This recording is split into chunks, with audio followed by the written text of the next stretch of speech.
Scientists have come to realize a startling truth. The universe looks suspiciously like a fix.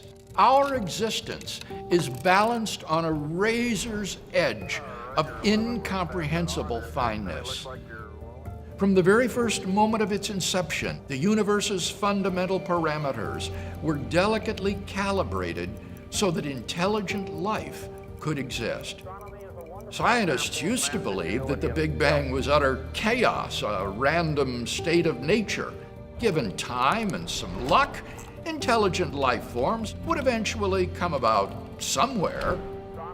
But the more scientists studied the universe, the more they realized that the opposite is true. A staggering list of initial conditions began to emerge, all of which were incomprehensibly fine-tuned to allow intelligent life. These are known as the fundamental constants and quantities of nature. These values are so precise, so overwhelming, that it's difficult to illustrate the enormity of these findings. No one of us has been untouched by our advances in space. To get a feel for the odds, consider the number of seconds that have ticked by since time began. 10 to the 20th power. That is 10, followed by 20 zeros. Now consider the force of gravity. If the gravitational constant had been out of tune by just 1 part, in 10 to the 60th power, devastation would have ensued.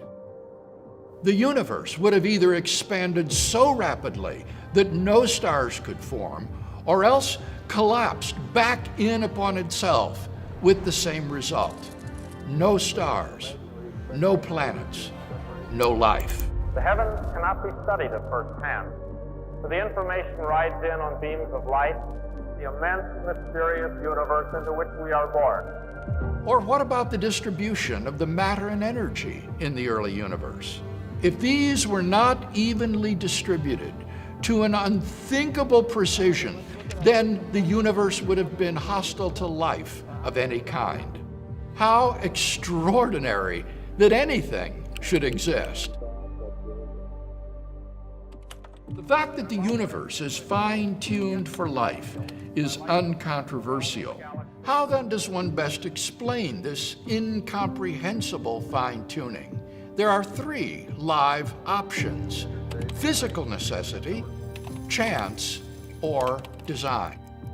The hypothesis of physical necessity says that the universe must be fine-tuned for life.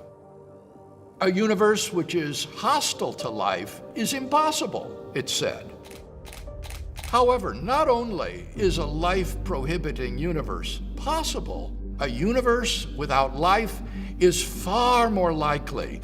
Each of the parameters that governs the universe can take on a wide range of values, thus reinforcing the improbability of fine-tuning. So what about the alternative of chance?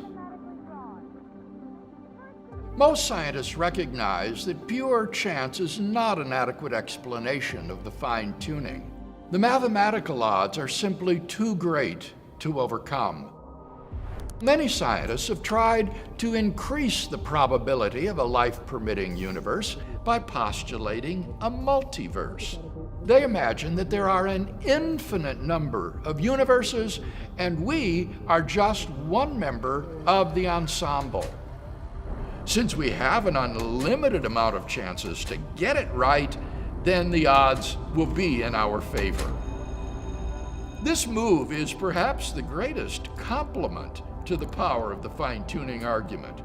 For in order to explain fine-tuning, scientists have turned to a philosophical explanation. The multiverse itself cannot be detected, measured, observed, or proved. Moreover, the multiverse faces a devastating objection.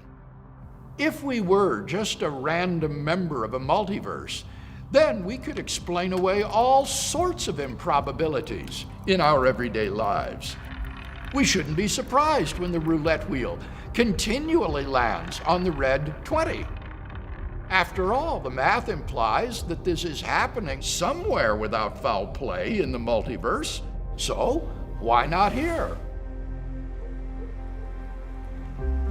In the end, then, neither physical necessity nor chance offers a good explanation of the fine-tuning of the universe.